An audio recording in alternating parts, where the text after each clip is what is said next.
Hello, good afternoon. Welcome to Midday News, coming to you live from the NAB House, Atomic Junction, Medina. I'm Khadija Tukubra Keilani. In today's edition, NAGRAT fumes over new academic calendar, threatens to direct 8 members to take break from work.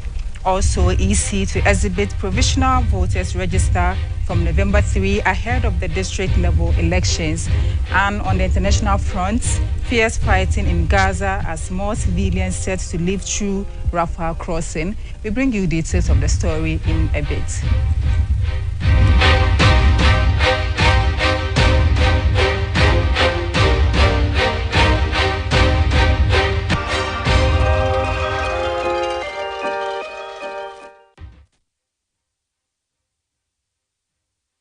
With some educational story, the National Association of Graduate Teachers, NAGRAT, has threatened to direct 8 members to take break from work if government does not commit to conversation to return the academic calendar to the trimester system.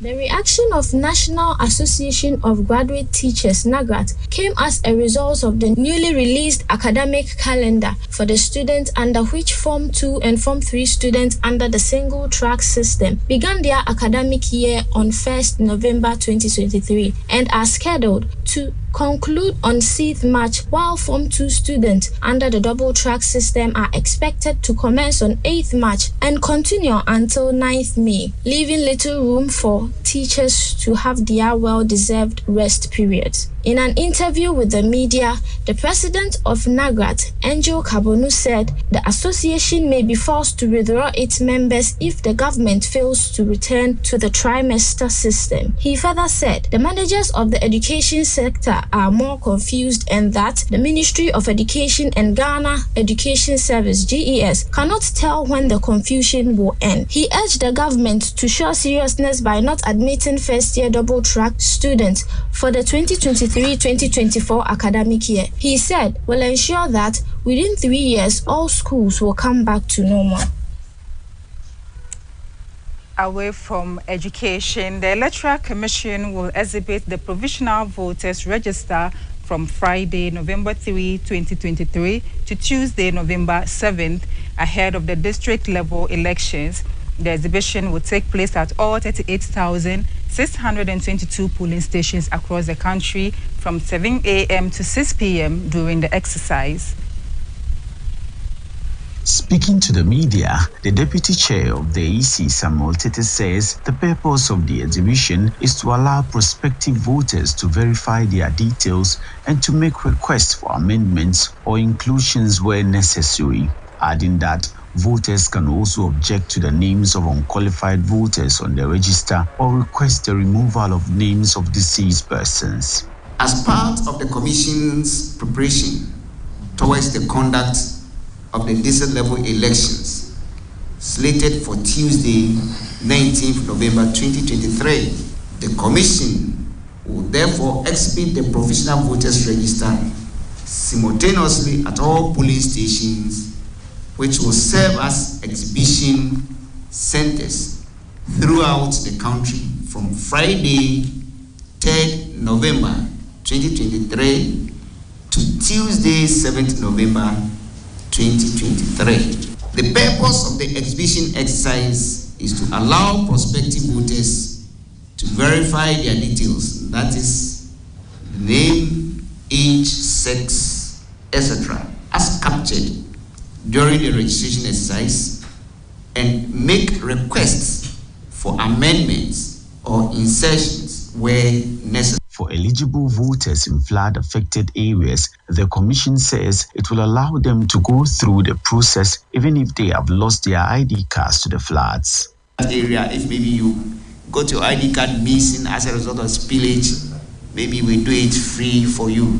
Because if you have a damaged ID card and you go to the district office to replace, that one does not attract what? A fee. It's only when you miss your ID card.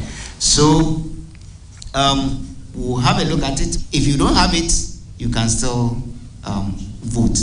However, the Commission says it is deliberating if there will be the need for it to extend the exhibition period for the affected areas. Yes, there was a question on the affected exhibition centers.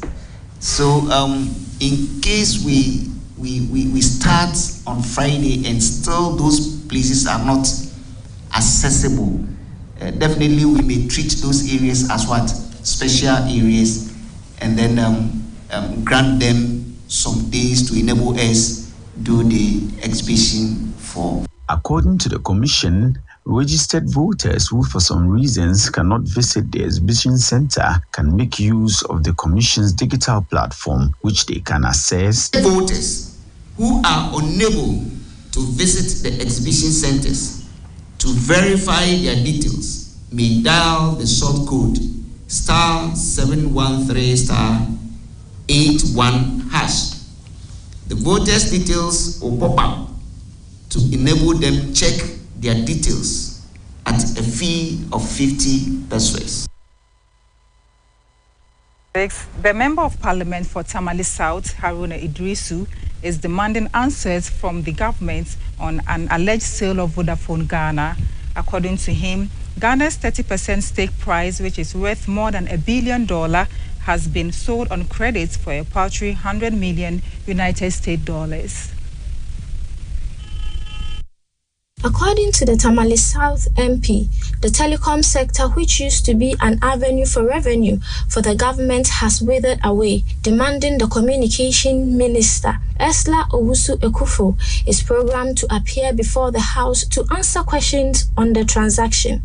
Committee to program the Honorable Minister for Communications to come and respond to this House whether it is true that Vodafone, a $1 billion asset of the Republic of Ghana, have been sold on credit for less than $100 million, and what the state of that transaction is as an economic transaction within the meaning of Article 185 of the 1992 Constitution, and probably also to update this House on the withering away of Ghana's telecom landscape and its trend.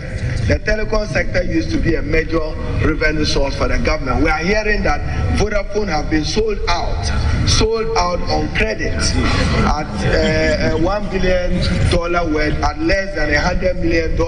The minister must come and answer to this House the withering away of our telecom sector and their inability to pay revenue to government. But more importantly, you know I don't speculate. Minister for Agri, you know that I'm about speculation. I'm like the blind man. When I say I'll throw a stone, I'm stepping on the stone. I'm aware that $1 billion, I said yes, it's on credit. Let them come and deny. Yes, it's not been paid for. Thank you, Mr. Speaker. So I want the Minister for Communication to come and answer and probably add the preparedness of the country for a 5G generation. I thank you, Mr. Speaker. In 2016, Ghana granted Vodafone International Holdings approval to sell its 70% stake in Vodafone Ghana to Telecel Group. The National Communications Authority, NCA, approved the sale after Telecel submitted a revised financial and technical proposal in December 2022. The NCA had turned down an initial sale plan submitted by Vodafone Ghana early last year as it did not meet the required regulatory standards. A newly updated list has been published this morning of people with approval to leave Gaza through the Rafah crossing. This includes around 600 people who have foreign passports and dual nationalities and about 400 who hold U.S. citizenship. There are also hopes for the evacuation of more seriously injured Palestinians for medical treatment at a new field hospital in Egypt. As the days goes on, foreign passport will be able to cross out of Gaza. However, there are more than 2 million people living in Gaza, and most of whom are under constant bombardment during this war and cannot choose to leave. According to reports, only few people are able to get out of Gaza, a very small fraction of the overall total population living there at the moment. More civilians are expected to leave Gaza via the Rafah crossing today. Rafah is the southernmost exit from Gaza and borders Egypt's Sinai Peninsula. There are only 2 other crossings into Gaza Strip, Eriz, a crossing into Israel in northern Gaza, which is for the people, and Karim Shalom, a solely commercial goods junction with Israel in southern Gaza. Both were shut as the war broke out and remain closed, making Rafah the only entry point for humanitarian aid and the only exit point for people wanting to leave. The UN says 81 wounded Palestinians were taken to an Egyptian field hospital, and 345 foreign passport holders used the crossing as well.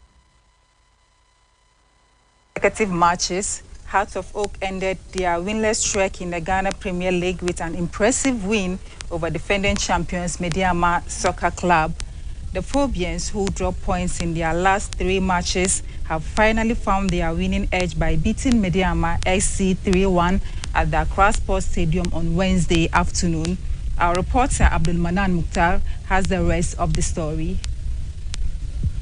Having lost woefully to the Yellow and Moves at the same venue the last time they faced, Martin Koopman's men began ruthlessly creating goal-scoring opportunities, which eventually yielded the desired result. Hamza Issa stole the show with a remarkable brace. He received a long pass in the 17th minute to meet the last defender and released a ferocious strike beyond the goalkeeper to give his team the lead, after God-knows Japasu had cancelled Hearts of Oak first goal. An own goal resulting from Salifu Ibrahim's corner kick in the 7th minute. Issa got his second of the day and his team's third when he found himself at the end of a counter-attack in the 34th minute, sealing a well-deserved win which is expected to ease pressure on both playing body and the technical team, having endured a thorough time so far. Sets up the pass, and then it's a long ball forward. Kofi Asma is under some amount of pressure. Accra has to put the win the contention, and it's goal number 2. Controlled by Kamara Dini. Header on target, and Midiama get themselves back into the game. Accra Hearts of Oak, and it's Accra Hearts of Oak as they come forward now. It's Kofi Asma is the only defender. Accra Hearts of Oak should make it 3. The win has moved Hearts of Oak to the 13th position with 9 points, and they will be hoping to continue when they pay a visit to Karela United in their next game. This is all we have for you on our midday news. For more stories, log on to benamultimedia.com. My name is Khadija Tukubra Keilani. Do enjoy the rest of our program.